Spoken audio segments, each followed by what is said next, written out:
The Festival of Eternal Bloom had transformed Lumencairn into a realm of wonder. Silver banners rippled from crystalline towers, and the air shimmered with enchantments that made flowers bloom in mid-air, their petals falling like gentle rain. Cytherin Evergrace moved through the Glimmertide market with quiet grace, her flowing robes the color of midnight sky, embroidered with constellations that seemed to shift and breathe. As a keeper of star magic and scholar of the elder arts, she had spent the morning selecting rare herbs and luminous crystals for her research.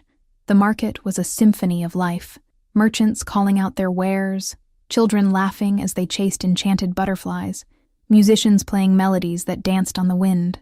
Cytherin paused at a stall displaying star-glass vials, each one containing captured moonlight. The scent of honey cakes and cinnamon drifted from a nearby baker's stand, mingling with the green fragrance of fresh-cut herbs. She was reaching for a vial when the first shout pierced the air. It came from the eastern edge of the market, a roar of anger that cut through the festive atmosphere like a blade. Cytherin's head snapped up, her pulse quickening.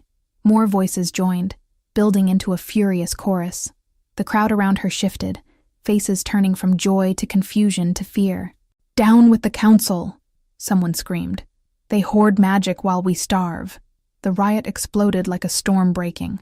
Protesters surged through the market, overturning stalls and smashing displays. Enchantments meant for celebration twisted into chaos. Illusory flames became real fire, and protective wards shattered like glass. Cytherin stumbled backward as a wave of bodies crashed past her. She saw Captain Aldris Silverfen and his guards rushing toward the disturbance, but they were too few, too late. Smoke began to fill the air, acrid and choking. A cart of alchemical supplies erupted in green flames, and panicked screams echoed from every direction. Cytherin pressed herself against a stone pillar, trying to think through her fear. She needed to reach the city guard, to help restore order, but the crowd was a living thing now, mindless, dangerous, unstoppable. A crack split the air above her. She looked up in horror as a burning beam began to fall, tongues of flame licking downward. Time seemed to slow. She couldn't move fast enough, couldn't summon a shield. A hand seized her wrist and yanked her backward. The beam crashed down exactly where she had been standing, sending sparks exploding into the air. Cytherin spun, gasping, and found herself staring into the most striking silver eyes she had ever seen. He was tall, dressed in dark leather armor scarred by battle, with raven-black hair that fell past his shoulders. His face was all sharp angles, high cheekbones, a strong jaw, and an expression of fierce determination. But it was those eyes that held her captive, like starlight trapped in storm clouds, impossibly deep. "You need to move," he said, his voice rough silk. "Now." He didn't wait for her response. Still gripping her wrist, he pulled her through the chaos with the practiced ease of someone who had survived far worse. Cytherin found herself running, her scholar's robes tangling around her legs, as he led her through narrow passages between burning stalls. She could feel the heat of the flames, hear the screams and crashes, smell burning wood and something worse, scorched flesh, but his presence beside her was steady, an anchor in the storm. They burst out of the market into a quieter street, and he finally released her, turning to scan the area with a warrior's vigilance. Cytherin bent over, gasping for breath, her hands trembling. When she straightened and looked at him again, he was watching her with an expression she couldn't quite read. "Thank you," she managed, her voice hoarse from smoke. "You saved my life. The riot will spread. You need to get to safety." He paused, studying her fine robes, the silver circlet in her hair. "Where do you live?" "Stellareth Province, but She stopped, studying him more closely. His accent was different from the nobles of Lumencairn, carrying the rough cadence of the borderlands.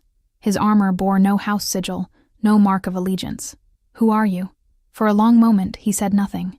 Then, almost reluctantly, Kivarion Ashensong. The name meant nothing to her, but something in the way he said it, as if it were both a truth and a burden, made her chest tighten. Before she could respond, an explosion rocked the street behind them. Kivarion's hand went to the sword at his hip, his body tensing. "We need to keep moving." But Cytherin stood her ground. "I can't just leave. People are hurt. I have healing knowledge. I can help.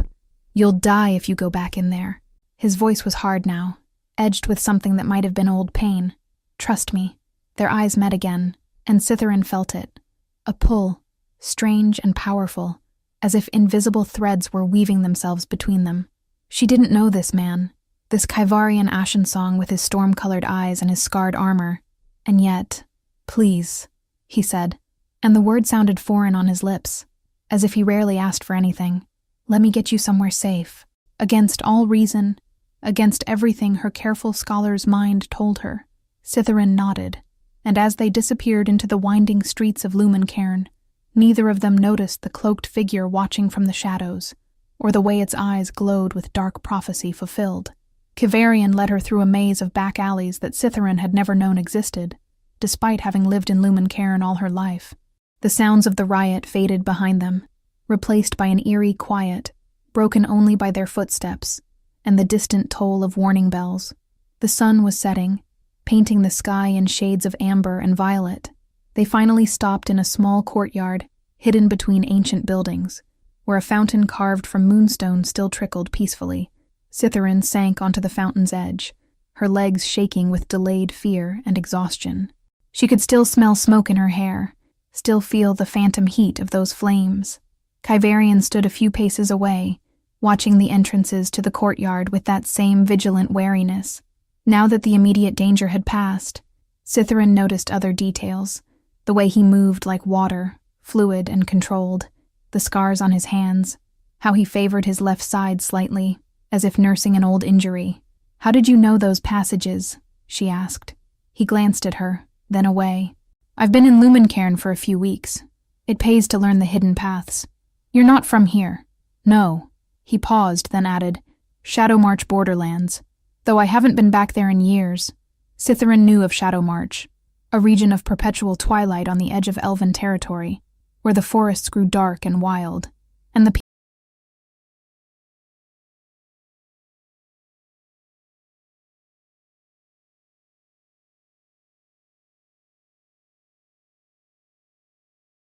from a nearby alley. They both froze. Kivarian's hand moved to his sword as the voices grew closer.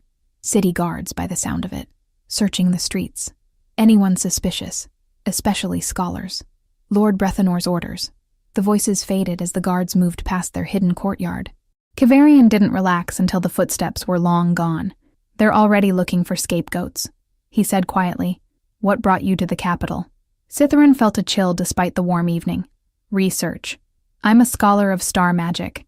I was gathering materials for my studies when..." She trailed off, the memory of the riot flooding back. "I don't understand. Why would our own people riot like that? The festival of eternal bloom is sacred." "Sacred to who?" Kivarian's voice was sharp.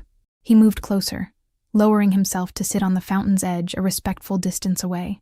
"To the nobles who feast while the outer provinces starve? To the council that hoards magical knowledge and resources?" He shook his head. "People don't riot without reason, Lady Cytherin." She flinched at the title, at the accusation in his tone. "You don't know me. You don't know what I believe or what I've tried to do." Something in his expression softened. "You're right. I don't." He was quiet a moment then. "But I know what I've seen. The borderlands have been begging for aid for 3 winters. The council sends nothing. Magic that could save lives is locked away in towers while people die." His voice dropped. "The realm is breaking, and most of the nobility can't even see the cracks." Cytherin wanted to argue, to defend the system she'd grown up in, but the words died on her tongue. She had seen the reports, heard the whispered concerns even her mentor, Lady Thessalara Dawnweaver, had shared. The council was corrupt, hoarding power while the people suffered. "What would you have us do?" "Share the magic," Kivarian said simply. "Teach it.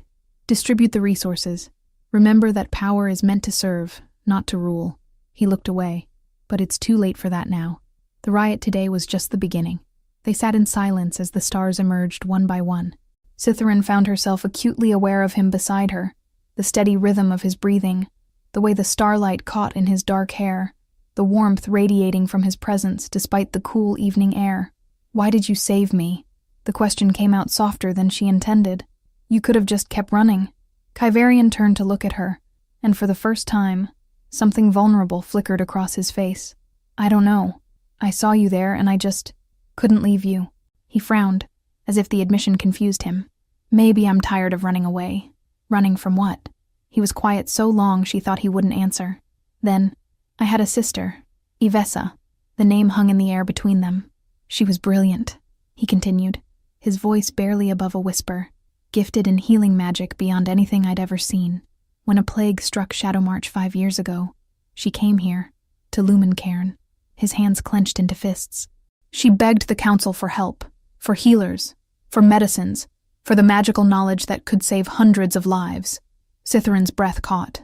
They refused. They turned her away, told her the borderlands weren't their concern. His voice cracked. Ivessa went back home and worked herself to exhaustion trying to save everyone. She died 3 weeks later, consumed by the very plague she'd fought against. She was 23 years old. Kavarian. Citherin reached out instinctively, covering his fist with her hand. I'm so sorry. He looked down at their joined hands, and something shifted in his expression. Surprise, then a hesitant warmth. He turned his hand over, lacing his fingers through hers. I came to Lumencairn to confront the council, to make them see what their choices cost. He paused, but when I arrived, I realized vengeance wouldn't bring her back. It wouldn't change anything. His eyes found hers. And then yesterday, in the middle of that chaos, I saw you, and for the first time in 5 years, I felt something other than anger. What did you feel? Citherin whispered. Hope. Purpose. His thumb brushed across her knuckles. Like maybe I was meant to be there, in that exact moment, to save you. Like maybe all the pain led me to that market for a reason. The air between them felt charged, crackling with an energy that had nothing to do with magic, and everything to do with the invisible threads binding their hearts. Citherin knew she should pull away, should remember propriety and station, and all the rules that governed her life. But those things felt distant now, meaningless. I felt it too, she whispered. When you pulled me from those flames, when our eyes met, it was like recognizing someone I've known forever. Kavarian lifted his free hand, hesitating just a moment before gently cupping her cheek. His touch was reverent, as if she were something precious. There's a seer in Shadowmarch, old Thalvessa Moonshade. She told me once that souls are like stars. They're born together, burn together, and sometimes, if fate is kind, they find each other across the darkness. Do you believe that?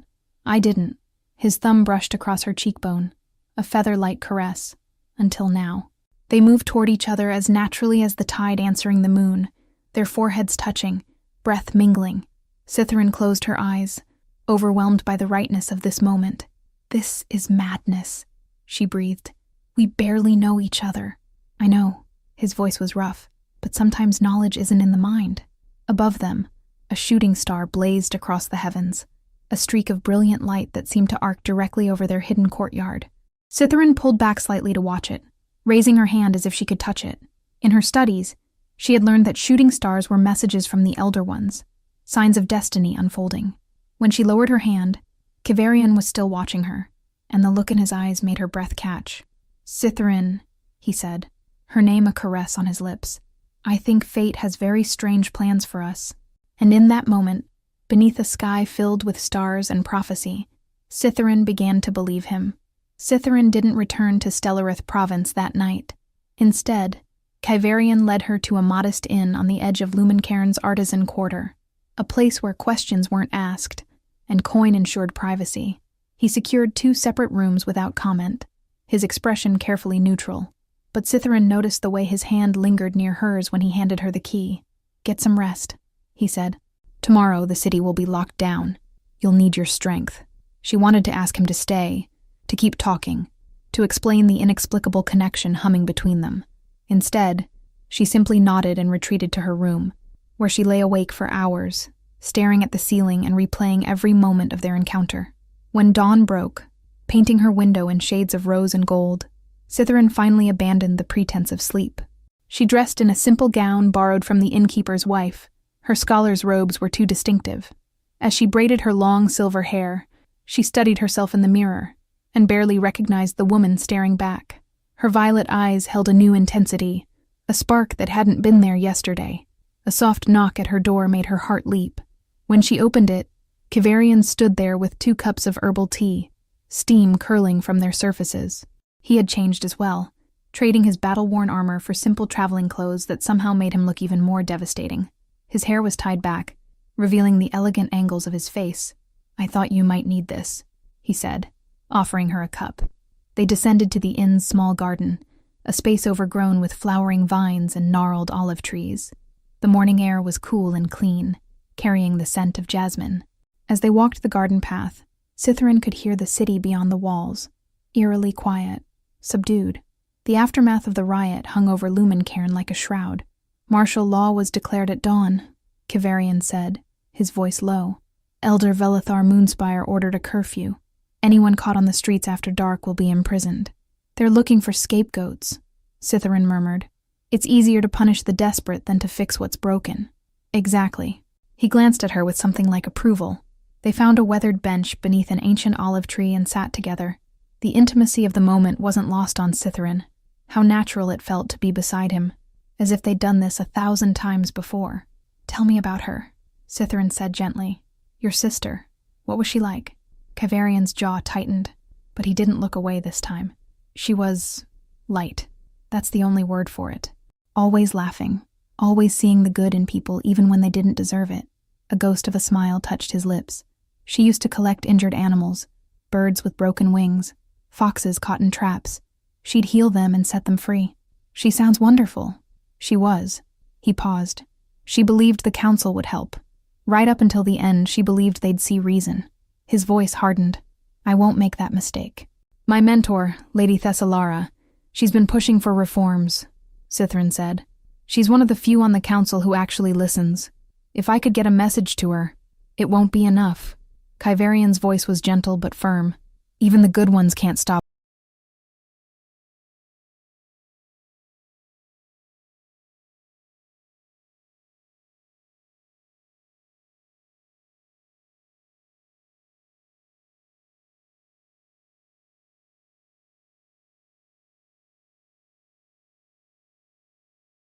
Meaningfully. "I told him we've seen no one of that description, but he's persistent." Cytherin's blood ran cold. "Thank you for the warning." The innkeeper nodded and retreated. Kivarian was already on his feet, his tactical mind working. "We can't stay here. If they're searching inns systematically, they'll be back with more guards. Searching rooms. Where can we go?" He considered. "I know someone, an old friend from my militia days who settled in the lower city. She might shelter us." Cytherin felt an unexpected twist of something that might have been jealousy.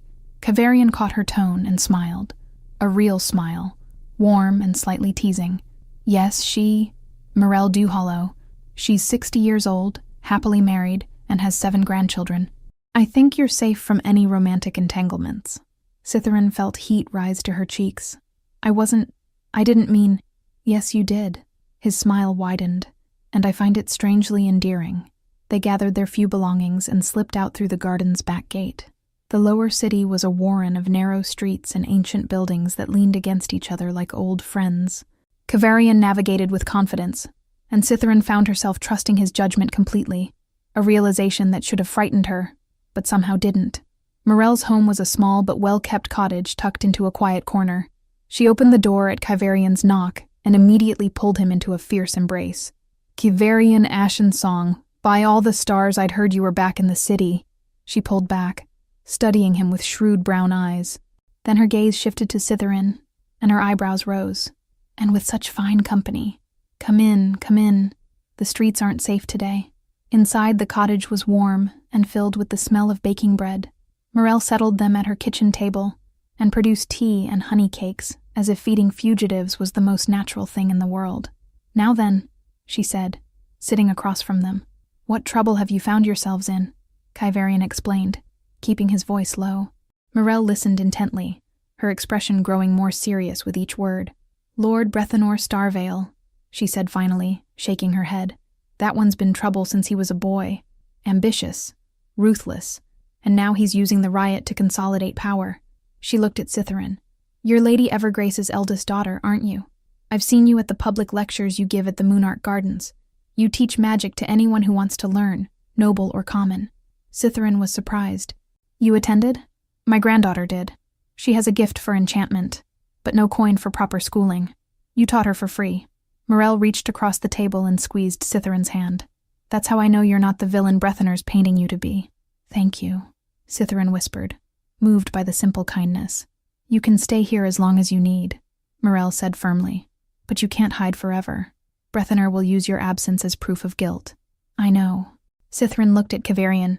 "I have to clear my name, but I don't know how." Kavarian met her eyes, and she saw the conflict there, his desire to protect her warring with his understanding that she had to fight her own battles. "Then we find proof of what really happened," he said. "We expose Brethenor for the snake he is." Cithrin felt hope bloom in her chest. "Together?" "Together," Kavarian confirmed, and when his hand found hers beneath the table, Cithrin knew that whatever came next, she wouldn't face it alone. 2 days passed in Morel's cottage, 2 days of waiting and planning, of stolen moments and growing connection. Cithrin learned that Kavarian could cook, surprisingly well, that he had a dry sense of humor that caught her off guard, and that he was gentle with Morel's youngest grandchildren when they visited, patient in a way that made Cithrin's heart ache. She also learned that the pull between them was not diminishing with familiarity. If anything, it grew stronger. On the 3rd morning, everything changed. Gerendus Windmark arrived at dawn, his face grave beneath his guard's helmet. Morel had sent word through trusted channels, and he had come alone, out of uniform, risking everything. He knelt when he saw Cithrin, relief flooding his weathered face. "Lady Cithrin, thank the stars. Your sister Miriel has been beside herself with fear. When you didn't return that night," he glanced at Kavarian, his hand resting on his sword hilt. "Who is this?" "A friend," Cithrin said quickly, stepping between them. "Gerendus. He saved my life during the riot. Without him, I would have died in that market." Gerendus studied Kavarian with a warrior's assessment. The scars, the bearing, the watchful readiness. Finally, he nodded. "Then I owe you a debt, stranger." Kavarian Ashensong, "And the debt is to Lady Cithrin, not to me." "Gerendus," Cithrin pressed. "What's happened? Why are you here?" The guard's expression darkened. "Lord Brethenor Starvale has been spreading rumors. He's claiming the riot was orchestrated by radical scholars who want to overthrow the council, and he specifically named you as one of the conspirators."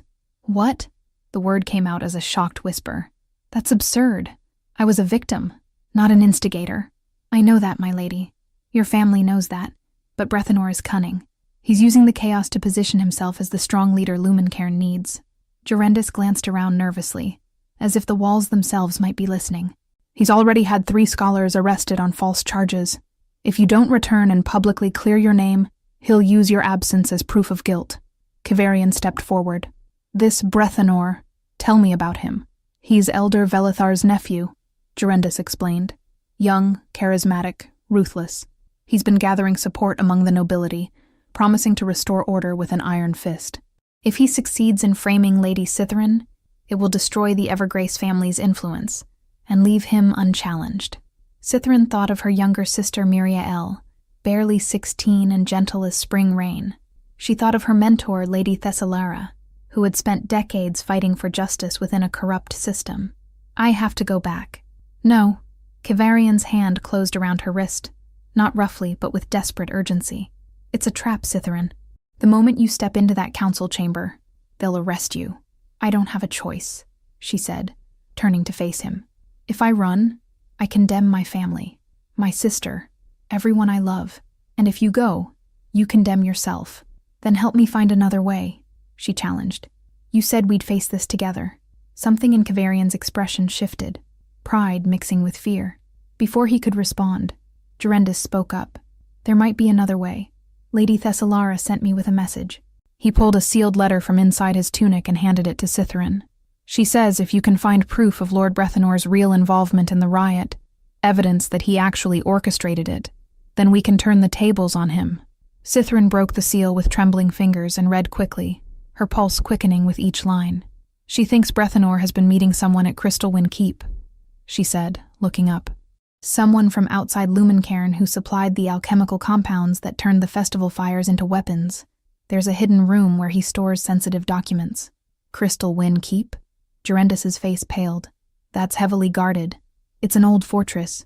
Was built during the border wars as a command post. Lord Brethenor claimed it as his residence 2 years ago when his father died. Getting inside would be suicide." "I know the keep," Kavarian said quietly. Everyone turned to look at him. "I've been inside before," he continued. There are passages the guards don't watch. Old smugglers' routes from when the keep was used for trade negotiations with the borderlands. The nobility doesn't remember, but we do. Every fortress in the realm. Every weakness. It was part of our militia training. Can you get us in? Durendus asked, skepticism giving way to cautious hope. Kivarian looked at Cytherin, and she saw the conflict warring in his eyes. He wanted to protect her, to keep her far from danger, but he also understood what was at stake. I can get us in, he said finally. But Cytherin, if we do this, there's no going back. We'll be committing treason in the eyes of the law. If we're caught, we won't be, Cytherin said with more confidence than she felt. She thought of Ivessa, Kivarian's sister who had died because the council refused to help. She thought of all the people suffering in the outer provinces, while nobles like Brethenor played games with their lives. We can't be. Too much depends on this. Durendus nodded slowly. I'll return to the estate and tell them you're safe but gathering evidence. It will buy you time, but not much. Lord Brethenor is pushing for a formal hearing in 5 days. We'll have what we need before then, Cytherin promised. After Durendus left, Cytherin and Kivarian spent the rest of the day planning. Morel cleared her kitchen table, and they spread out maps of Crystalwind Keep and the surrounding terrain. Kivarian sketched from memory, his hand sure and steady, while Cytherin used her knowledge of magical wards to identify which passages would be protected. Here, Kivarian said, pointing to a section of the outer wall. This is where the old smuggler's tunnel begins.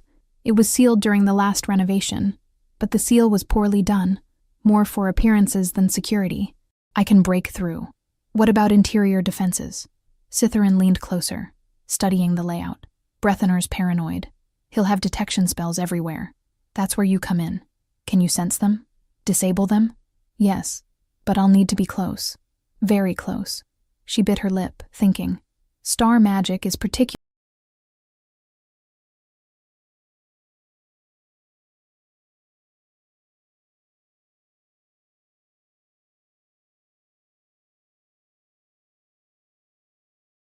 through the keep's corridors.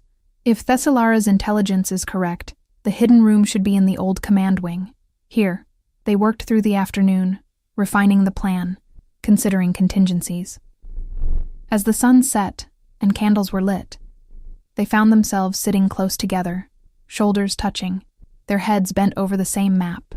Cytherin was acutely aware of every point of contact, the warmth of his arm against hers, the subtle scent of leather and pine that clung to him, the way his voice softened when he spoke directly to her. Are you afraid? He asked quietly. Cytherin considered the question. Yes, but also alive, more alive than I've ever felt. She turned to look at him. Is that strange? No. Kivarian's eyes met hers. Fear and exhilaration often walk hand in hand. The trick is not letting the fear control you. Did you learn that in the militia? I learned it from Ivessa.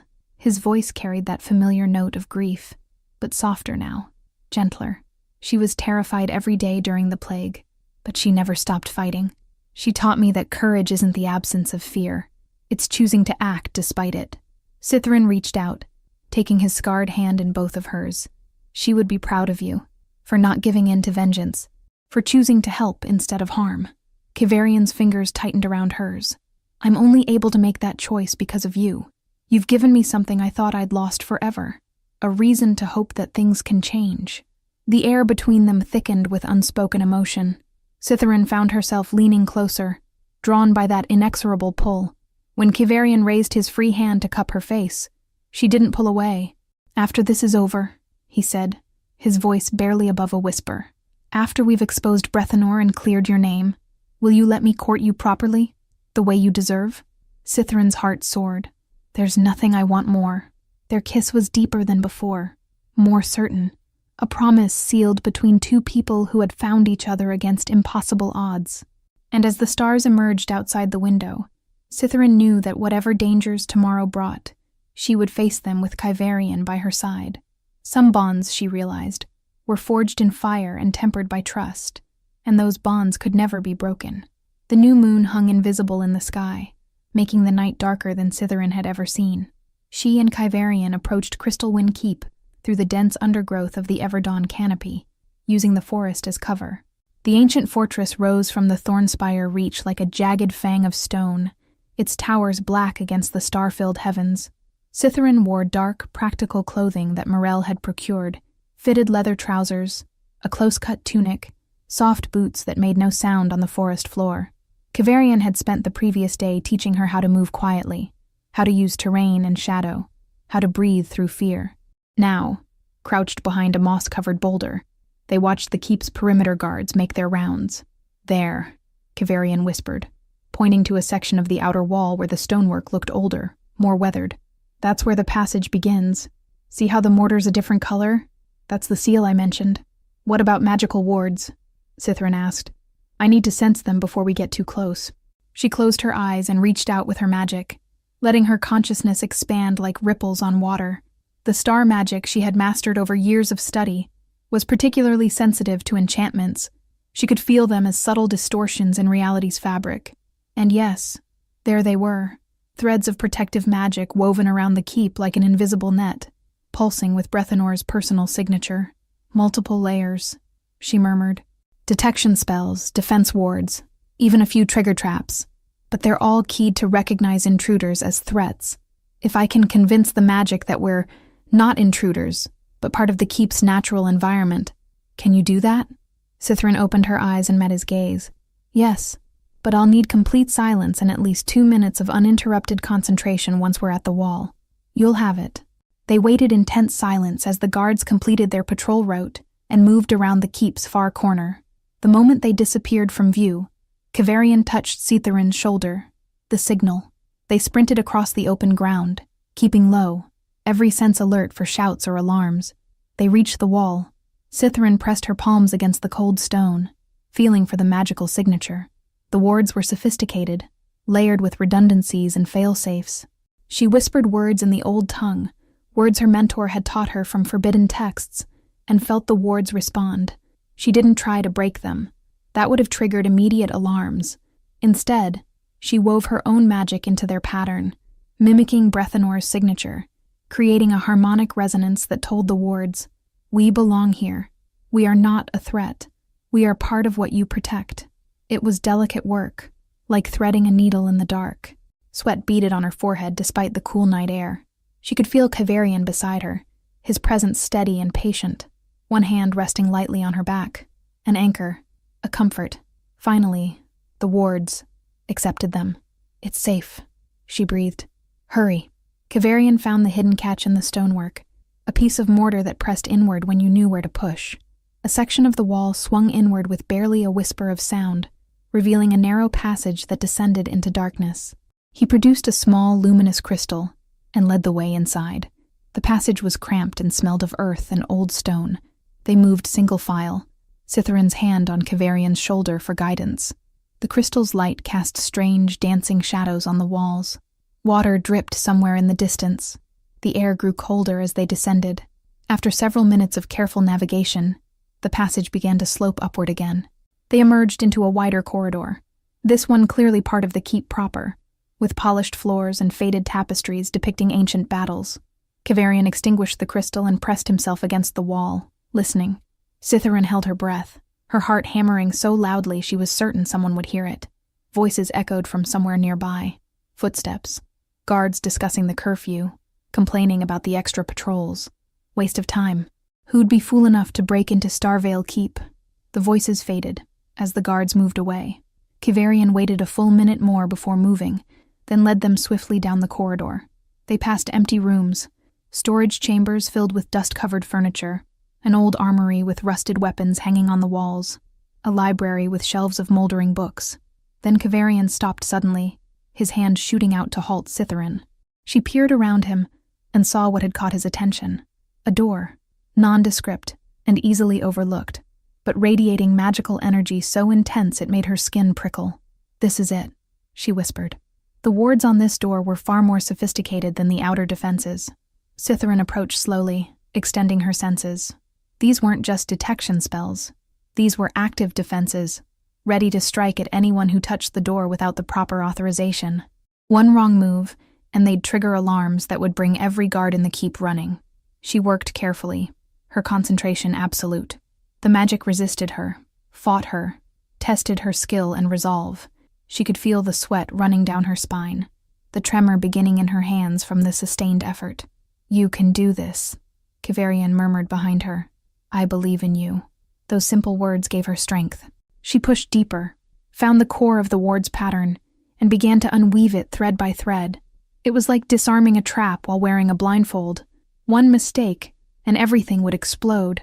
Finally, after what felt like an eternity, the door clicked open. The room beyond was small, but meticulously organized. Shelves lined the walls, filled with ledgers and correspondence. A desk dominated the center, covered in maps and documents. And there, in a locked drawer that Kivarian picked open with practiced ease, they found it. Letters. Dozens of them. Cytheren's hands shook as she began to read. The correspondence was damning. Detailed plans for inciting the riot, payments to agitators, even the alchemical formulas for the compounds that had turned festival fires into weapons. And it was all signed by Lord Brethenor Starvale. But there was more. Letters from someone else. Someone signing themselves only as the Shepherd. This mysterious figure had supplied resources, provided intelligence, and seemed to be orchestrating events from behind the scenes. The Shepherd's ultimate goal was clear: destabilize the council, create chaos, and seize power in the aftermath. "This is bigger than Brethenor," Kivarian said grimly, reading over her shoulder. "Someone's using him. We need to take all of this," Cytherin said, gathering the documents with urgent care. "Lady Thessalara will know what to do." They were stuffing letters into a leather satchel when footsteps echoed in the corridor outside. Heavy, measured footsteps. Multiple guards. Kivarian's hand went to his sword. "We're trapped." Cytherin's mind raced. They couldn't fight. There were too many guards, and killing them would make them murderers. But if they were caught here, in Brethenor's private chamber with stolen documents— "The window," she said suddenly. It was narrow, barely large enough for a person, and overlooked a sheer drop to the rocks far below. But Cytherin was a scholar of star magic, and she had studied more than just theory. "Trust me," she whispered to Kivarian. She reached deep within herself, down to the core of her magic where the wild, primordial power dwelt, the kind of magic the council forbade because it couldn't be controlled or measured. She felt it respond, eager, dangerous, magnificent. Drawing from the very essence of starlight, she began to shape it. Wings. They materialized from her shoulders. Translucent, shimmering constructs of pure magical energy that caught the moonlight and refracted it into 1,000 colors. They were beautiful and terrifying, and they burned through her reserves like fire-consuming paper. "Cytherin." Kivarian stared in awe. "Hold on to me," she commanded. "And don't let go." The door burst open just as she wrapped her arms around him and leapt from the window. They plummeted toward the rocks, the wind screaming past them. Cytherin heard the guards' shouts fading above, felt Kivarian's arms tight around her waist, his breath hot against her neck. She extended the wings, felt them catch air, and pulled up hard. The magic fought her, wild and barely controllable. It wanted to soar, to climb into the heavens and never come down.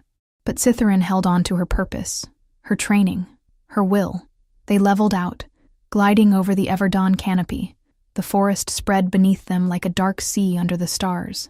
"This is incredible," Kivarian breathed against her ear. "You're incredible." But Cytherin could feel her strength waning, the wings beginning to flicker. She had never attempted anything like this before, had only read about it in ancient texts that warned of the danger. The magic was consuming her.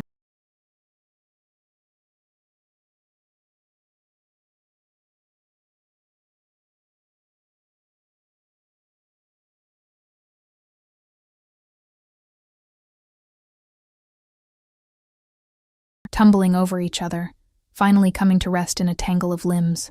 For several long moments, they lay there gasping for breath. Then Kivarian started laughing, a sound of pure, astonished joy. "You can fly. You created wings out of starlight, and you can fly." Cytherin laughed too, giddy with relief and residual magic and the simple fact of being alive. "Not exactly. That spell nearly killed me. I don't think I could do it again if I tried." Kivarian rolled to face her, propping himself up on one elbow. His expression was tender, full of wonder. "You're the most extraordinary person I've ever met." Their laughter faded as their eyes met. They were still pressed close together, hearts hammering, adrenaline singing through their veins. When Kivarian kissed her this time, it was fierce and grateful and full of wonder, a celebration of survival, of success, of finding each other. "We did it," Cytherin whispered against his lips. "We have the proof." "We did it together," Kivarian corrected. He helped her sit up, then pulled the satchel around to check its contents. The letters were intact, miraculously undamaged by their flight and fall. As they sat by the silvery waters of Silvervale Lake, catching their breath and planning their next move, Cytherin realized something profound. She had spent her entire life studying magic in books, learning theories and formulas and carefully controlled spells. But the real magic, the kind that changed everything, wasn't in those dusty texts. It was in this, in trust, in partnership. In the way Kivarian looked at her as if she had hung the very stars in the sky, and as dawn began to paint the horizon in shades of gold and rose, Cytherin knew that whatever trials lay ahead, they would face them as they had faced everything else. Together. Lady Thessalara Dawnweaver's face was grave as she examined the document spread across her private study. The chamber was filled with ancient books and magical artifacts, but none held more weight than the damning letters Cytherin and Kivarian had retrieved from Crystalwyn Keep. "This is worse than I feared," Thessalara said, her elegant fingers tracing the signature of the shepherd. She was an imposing figure even in her advanced years, with silver hair cascading down her back and eyes that missed nothing. "Lord Brethenor is merely a tool. The real threat is this puppet master." "Do you have any idea who they might be?" Cytherin asked. She sat beside Kivarian on a velvet settee, their hands intertwined, a connection she no longer tried to hide.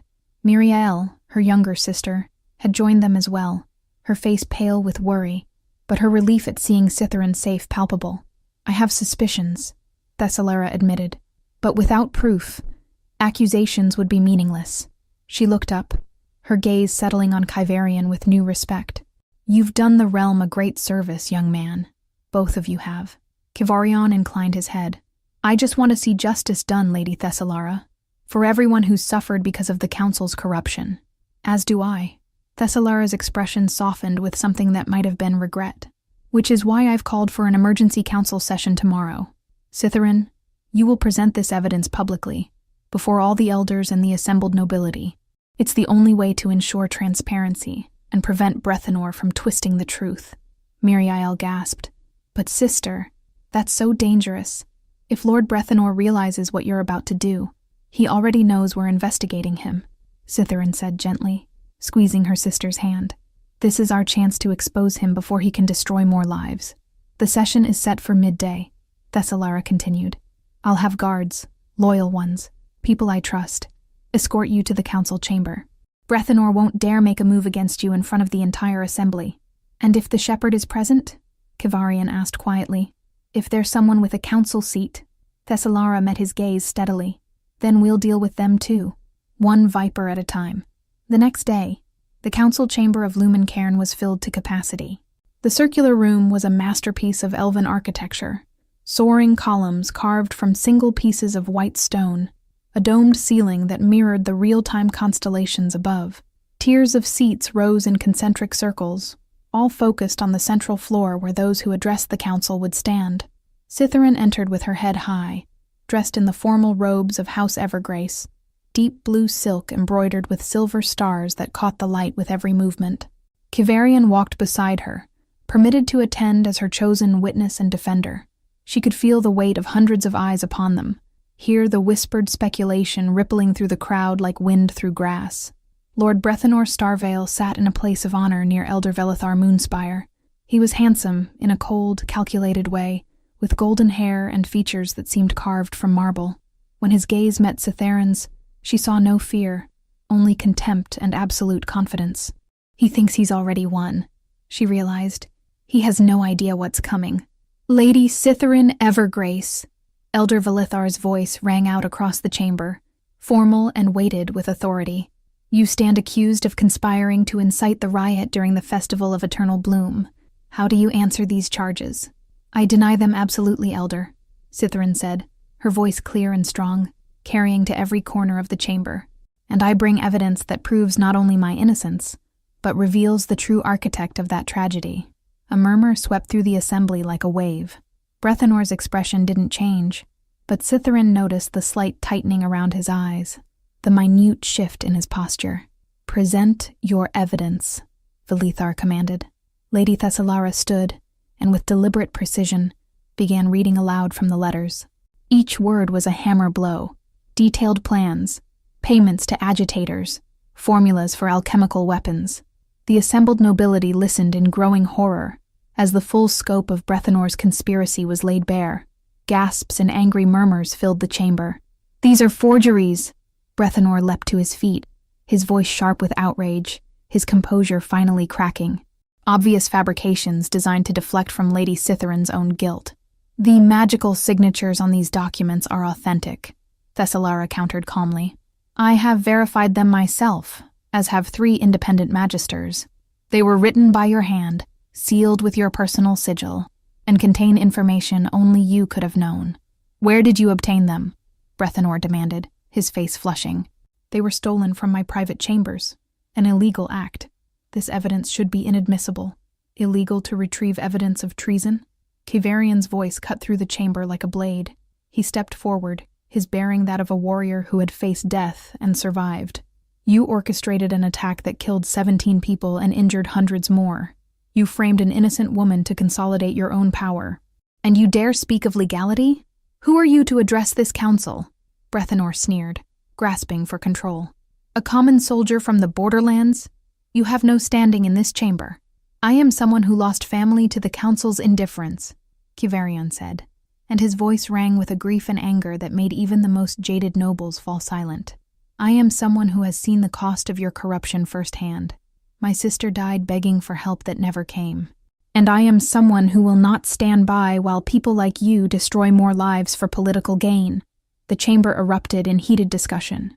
Some nobles rallied to Brethanor's defense, those who owed him favors or feared his influence. Others demanded immediate investigation and arrest.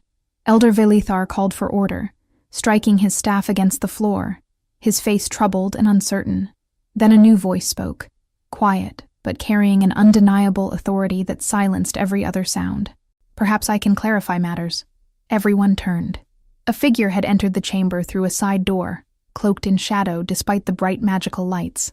As they moved forward, Cytherin felt a chill run down her spine. The figure's magical aura was immense, ancient, deeply wrong, like a cancer wearing the skin of health. "Who are you?" Velithar demanded, his voice uncertain for the first time. "By what right do you interrupt these proceedings?" The figure lowered their hood, revealing an elderly elf with features so perfect they seemed almost artificial, as if carved by a sculptor who had never quite understood what made a face alive. Their eyes were pools of silver light, not like Kivarian's warm silver, but cold and empty as coins on a dead man's eyes. "I am the one you call the shepherd," they said, and their smile held no warmth, no humanity. "And it's time you all understood the true nature of the game you've been playing." Gasps echoed through the chamber. Brethanor's face went white as fresh snow, and Cytherin felt Kivarian's hand find hers, squeezing tight. "My name is Valdarin Nighthollow," the figure continued, pacing slowly around the central floor like a predator circling prey. "And I have been guiding events in this realm for longer than most of you have been alive. Lord Brethanor was indeed my instrument, one of many. The riot, the conspiracy, the corruption you're only now beginning to see, all of it was by my design." "Why?" Cytherin found her voice, though it shook with anger and fear. "Why cause so much suffering?" Valdarin's smile widened, showing too many teeth. "Because this council has grown weak, complacent, soft. The Elven realm needs strong leadership willing to make hard choices, to wield power without sentimentality or mercy." His gaze swept the chamber, and several nobles flinched. "I have been testing you all, generation after generation, and you have failed." "You're mad," Velithar said, his voice hardening. "Guards, seize him!" But before the guards could move, Valdarin raised his hand, and reality itself seemed to bend. Power exploded outward in a wave that Cytherin felt in her bones. Not normal magic, but something older and darker. something that existed before the rules of magic were written. Suddenly, the guards were frozen in place, unable to move or speak, their faces locked in expressions of shock and fear. The assembled nobility cried out in terror, pressing back against their seats. "I grow tired of this performance," Valdarin said, his voice carrying a resonance that hurt to hear, as if it existed on frequencies mortal ears weren't meant to perceive. "Lord Brethenor, you have outlived your usefulness." Brethenor tried to run, his carefully maintained composure shattering completely, but tendrils of shadow erupted from the floor, like living things, and wrapped around him. He screamed, a high, desperate sound, as the shadows tightened, then dissolved into silence as Valdarin's magic consumed him completely, leaving nothing behind but empty robes that crumpled to the floor. Cytherin felt her blood turn to ice. This wasn't an elf using magic. This was something else entirely, something primordial and malevolent that had merely been wearing an elven face. Now, Valdarin turned his terrible gaze on the council, and his eyes glowed with an inner light that was wrong, unnatural. "Let us discuss the future of this realm. You will accept my guidance, or you will share Lord Brethenor's fate. Choose wisely." But before he could continue, brilliant light filled the chamber. Pure, radiant starlight that seemed to emanate from Cytherin herself. She gasped as power surged through her, the same wild magic she had used to create wings, but stronger now, drawn from the very constellations mirrored in the domed ceiling above. The magic poured into her like liquid silver, channeled through her body as if she were a living conduit between the heavens and the earth. "No," she said, and her voice echoed with otherworldly resonance that made the stones themselves vibrate. "This realm belongs to its people, not to ancient predators hiding in the shadows." Valdarin's expression shifted from smug confidence to genuine surprise, then something that might have been respect, or hunger. "Interesting. A true star mage. I thought your kind had died out centuries ago. This might actually be entertaining." Kivarian drew his sword, the steel singing as it left the scabbard, and stepped in front of Cytherin. "If you want her, you'll have to go through me." Valdarin laughed, a sound like shattering ice, like bones breaking, like hope dying. "Oh, this will be entertaining indeed." And as the confrontation reached its breaking point, with the fate of the entire Elven realm hanging in the balance, Cytherin realized that everything up until now had merely been a prelude. The real battle was about to begin. The council chamber became a battleground of light and shadow. Valdarin Nighthollow's dark magic clashed against the brilliant starlight flowing through Cytherin, each impact sending shockwaves through the ancient stone that made the very foundations of the building groan. The frozen guards and nobles remained trapped in Valdarin's spell, unable to move or help, forced to watch as the confrontation unfolded. Kivarian fought with desperate courage, his sword somehow able to cut through Valdarin's shadow tendrils. Cytherin realized her starlight was protecting him, creating a shield that allowed his blade to strike true. They moved together instinctively, a partnership forged in fire and tested in trust, each anticipating the other's movements as if they shared one mind. But Valdarin was ancient and powerful beyond measure, and Cytherin could feel her strength waning. The wild magic she channeled was burning through her like a flame consuming its wick, draining her life force with every passing moment. She couldn't maintain this much longer. "You cannot win," Valdarin said, almost casually deflecting Kivarian's strike with a gesture. "I have centuries of knowledge, of power accumulated across ages. Your children playing with forces you don't comprehend." "Maybe," Cytherin gasped, sweat pouring down her face as she struggled to maintain the starlight barrier that kept them alive.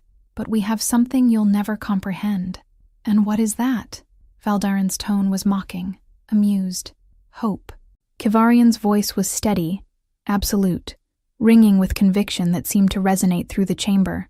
The belief that things can be better, that power should serve, not rule, that love is stronger than fear. Valdarin's laughter was cruel. "Sentiment, the weakness that will destroy you both." He struck then, a massive wave of shadow magic that should have obliterated them, a wall of darkness that seemed to swallow light itself. But in that moment, something extraordinary happened. The starlight around Cytherin flared brighter, and she felt other presences joining her. Lady Thessalara, adding her own considerable magic to the defense. Miriael, young and untrained, but pouring every ounce of will and love into the shield protecting her sister. Even some of the frozen nobility, breaking through Valdarin's spell through sheer determination, adding their strength to the barrier. And Kavarian, standing at the center of it all, his hand clasped in Citharin's, his faith in her absolute and unshakable, his presence an anchor that kept her from being swept away by the torrent of power. The wave of shadow hit the combined barrier and shattered like glass against stone, dissipating into harmless wisps of darkness. For the first time, uncertainty flickered across Valdarin's face. Genuine surprise, perhaps even fear. Impossible. Individual magic cannot— We're not individuals, Citharin said, and understanding flooded through her like dawn breaking. This was the true secret of star magic, the lesson hidden in all the ancient texts that the Council had locked away. We're connected, all of us, and together we're stronger than any darkness. She reached deeper into the magic, drawing not just from the constellation mirrored above, but from every star visible in the enchanted ceiling, from the very essence of light itself. The power was overwhelming, terrifying in its magnitude, like holding the heart of a sun in her hands. But Kavarian's presence beside her kept her anchored, kept her grounded, kept her human. "You need to end this, Citharin," he said quietly, his voice cutting through the roar of magic. "We're with you. All of us. We believe in you." Those words gave her the final push she needed. She let go of her fear, her doubt, her carefully controlled academic understanding of how magic should work. She embraced the wild, primordial power and shaped it not with formulas or theory, but with intention, with love, with the desperate hope that the world could be better. The starlight exploded outward in a nova of pure, cleansing radiance that made the noonday sun seem dim by comparison. Valdarin screamed as it engulfed him, a sound of rage and fear and disbelief that something so ancient could be undone. The light burned away his stolen power layer by layer, revealing what he truly was beneath the elven disguise, an ancient spirit of entropy and decay that had fed on elven magic for generations, a parasite wearing the skin of something beautiful. The light tore through his essence, unraveling him thread by thread, memory by memory, until nothing remained but a whisper of malevolence that dissipated into nothingness, like morning mist beneath the rising sun. And then, silence. Citharin collapsed into Kavarian's arms, utterly spent, the starlight fading back to the heavens where it belonged. Around them, the nobility stirred as Valdarin's spell broke, confused and shaken, but alive. The frozen guards stumbled, catching their balance, their hands going to their weapons even though the threat had passed. "You did it," Kavarian murmured into her hair, holding her close as if he would never let go. "Stars above, Citharin. You saved us all. We did it," she corrected weakly, looking up into his beloved eyes. Together, always together. The aftermath was a blur of activity. Healers were summoned for those who had been injured. The council convened in emergency session, their voices raised in shock and recrimination. Captain Aldris Silverfen and his guards secured the chamber and began the investigation into the full extent of Valdarin's conspiracy. Over the following days, the truth emerged. The ancient entity had been manipulating events in Lumencairn for decades, perhaps centuries, using puppet after puppet to sow discord and feed on the resulting chaos like a vampire drinking blood. Brethanor had been merely the latest in a long line of tools, but with Valdarin destroyed and the truth exposed, change came swiftly, faster than Citharin had dared to hope. Elder Velithar Moonspire, shaken by how close the realm had come to destruction, announced his retirement. A new council was formed, one that included Lady Thessalara Dawnweaver as High Elder, and, in an unprecedented move, seats offered to representatives from the outer provinces, including Shadowmarch. Reforms swept through the realm like a cleansing wind. The magical resources and knowledge that had been hoarded in towers and libraries were distributed to those who needed them. Healing magic was taught freely, to anyone with the gift and the dedication to learn. The borders between noble and common, between city and province, began to blur as the Elven people remembered that they were all part of one constellation, each star essential to the brilliance of the whole. And through it all, Citharin and Kavarian remained side by side, two souls who had found each other in the midst of chaos, and forged a bond that helped heal a broken realm. 3 months after the confrontation in the council chamber, They stood together on the starborn plateau, where the heavens seemed close enough to touch and the air was thin and clean and filled with possibility. The formal courting period had been a whirlwind of state dinners and formal dances, of long walks through moonlit gardens, and longer conversations that stretched into dawn, talking about everything and nothing, learning each other's dreams and fears and hopes. Miriel adored Kivarion, following him around like a shadow and pestering him with questions about the borderlands. Even Gerendis Windmark, stern and protective, had grudgingly admitted that the borderland warrior was worthy of the Evergrace family, high praise from a man who trusted few and approved of fewer. But tonight was special. Tonight, under a sky blazing with stars and promise, Kivarion had something to ask. He took Cytheren's hands in his, and she saw her own joy reflected in those silver eyes she had come to love so dearly. "When I pulled you from those flames," he began, his voice thick with emotion, "I never imagined that saving your life would mean saving my own soul. You gave me hope when I had none, purpose when I was lost, love when I thought I'd never feel anything but grief again." Cytheren's heart was so full, she could barely breathe, tears already gathering in her eyes. "You are my starlight," Kivarion continued, "my constellation in the darkness, the answer to a question I didn't know I was asking." He knelt then, producing a ring of silver set with a star sapphire that seemed to hold the entire cosmos within its depths, blue and violet and silver light swirling in its heart. "Cytheren Evergrace, will you marry me? Will you let me spend the rest of my life orbiting you, learning you, loving you?" Tears streamed down Cytheren's face as she pulled him to his feet, laughing and crying at once. Yes, 1,000 times yes, in this life and every life after. Their kiss was tender and passionate and perfect, a promise of all the tomorrows they would share, all the challenges they would face together, all the love that would sustain them through whatever storms might come.